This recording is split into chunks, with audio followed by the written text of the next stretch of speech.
Welcome to Kara Speaks, where the truth runs deep. Faithful, healed, and free. Real talk, real growth. Let the Spirit speak. Stories that set you free. Becoming who you're meant to be. Welcome to the conversation. Kara Speaks. What's up, y'all? Welcome back to another episode of Kara Speaks. If you can go ahead and do me a favor and give me a thumbs up. Go ahead and subscribe if you haven't already subscribed. Follow the podcast. Follow the YouTube channel. Go to karaspeaks.com to get my latest merch and to also purchase a copy of my book, Healing Cost Me Everything. It is my story that was written from clarity about my journey after therapy. It's amazing how you can go back and read your own words and continue to pull lessons from it. And that's what it's really for. And I pray that people can, get lessons from it just as I did. But today we are talking about regulation versus distraction. Sometimes people can feel like calm is safety and discomfort equals danger.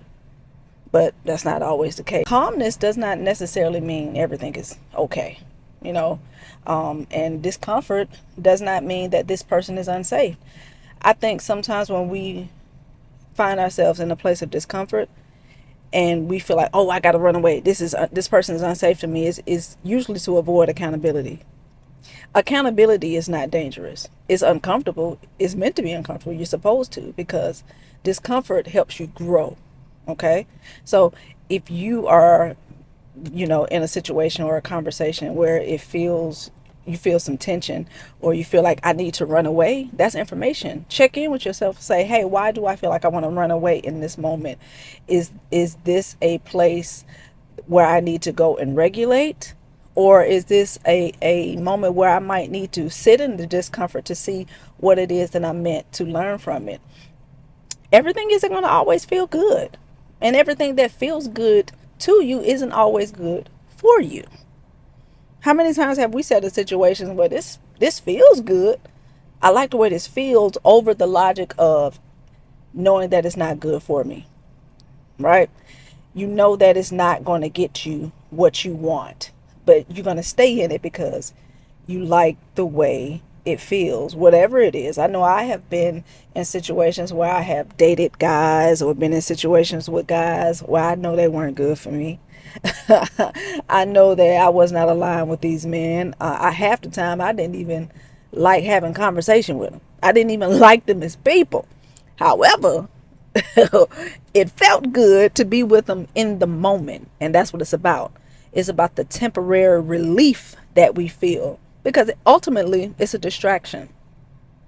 We think that because it feels good, this is safe. But is it safe, or is it just familiar? Is it just familiar? Because it might not even be safe. Might just be distracting you from whatever you got going on internally. It might just be something where, it gets you this temporary relief from the chaos that you feel within yourself, the chaos that you're going through in your life. And this is a moment to take you away from all that. So in your mind, it feels like, oh, this is safe for me. That's what we have to learn the difference between, is it distraction or regulation. And you'll be able to tell the difference between regulation and distraction, because regulation is about stability. But you got to have stability within yourself. You got to have that internal piece to be able to recognize when somebody or a situation is actually peaceful. I live in a state of peace now. I have internal peace. It wasn't always like that, because I was an overthinker. I always think about the possibilities of things going wrong, and thinking about everybody else and thinking about myself. And then after I finished therapy and I realized what my core needs were, and what I really wanted and what I really desired, and how to regulate within myself, that's when I started to get that stability and consistent grounding. So now when I approach situations, or when I approach people, who feel like peace, it feels more like an extension of my peace, and not just an external piece or something to distract me from what I feel within. So now, now that I have this internal peace, or this internal stability, if I meet somebody who is living in chaos, I'm immediately going to recognize that. Because when you are walking with steadiness inside your body, anything on the outside externally that disrupts that, you're going to feel tension. It is going to be loud. You're going to have a heightened sense of awareness of anything that disrupts your peace. And the same thing goes for people who also bring you peace. But you're not going to be able to recognize peace unless you have that within. I know when something is a distraction from my peace.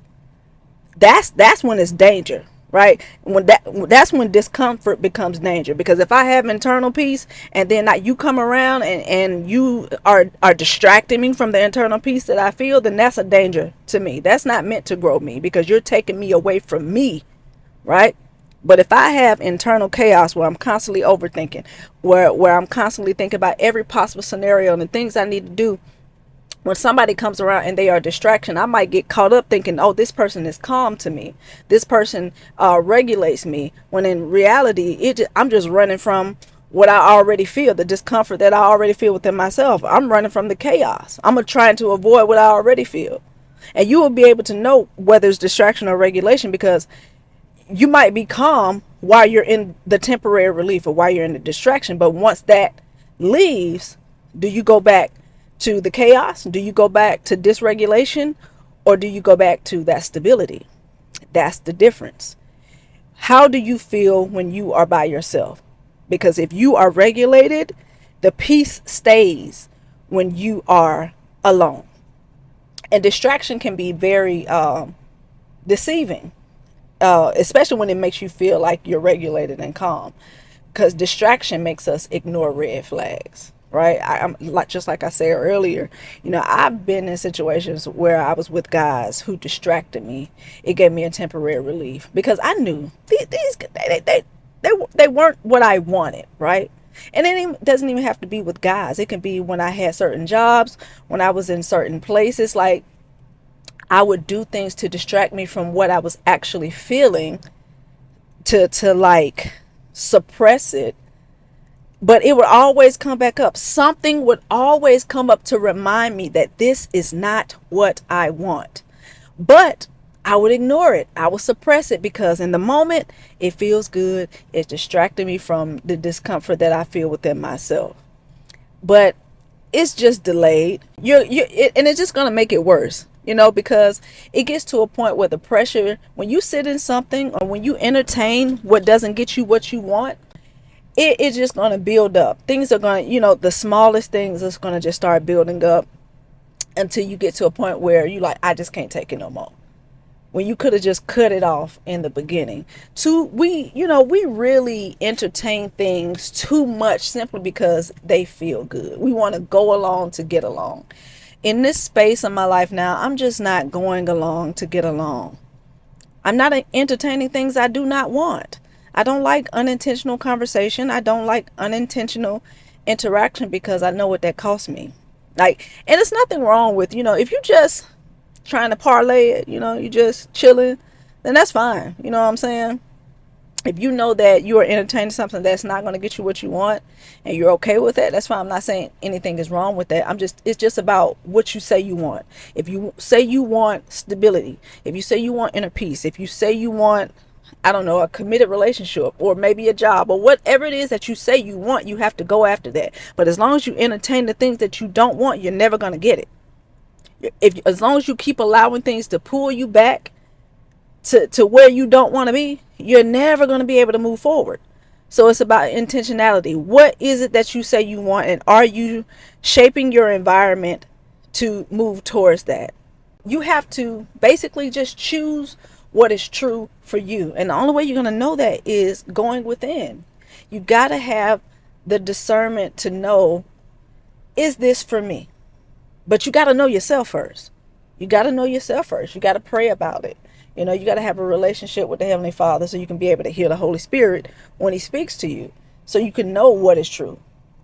Because what I used to do is I used to try to negotiate with reality. I used to try to, go along to get along. So I just couldn't take it no more, or maybe I can adjust.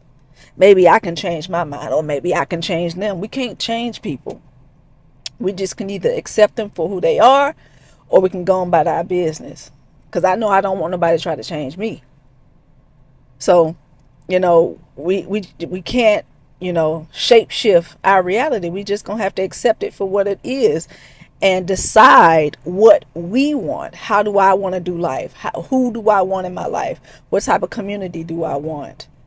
Not trying to change people, but making sure that you surround yourself with the type of people who pour into you, who can support the type of relationships that you want, But that's really all I got for this episode. Leave me in the comments. Tell me what your thoughts are. Where are you in your life now? Like, are you going through life, just seeing how it goes, or are you living life with intention? There's no right or wrong answer. It is what it is. That's all I got for y'all this time. Make sure you go to karaspeaks.com to check out my merch and my new book, as well as all the things that I got coming up. Stay in touch with me. Subscribe to my YouTube channel.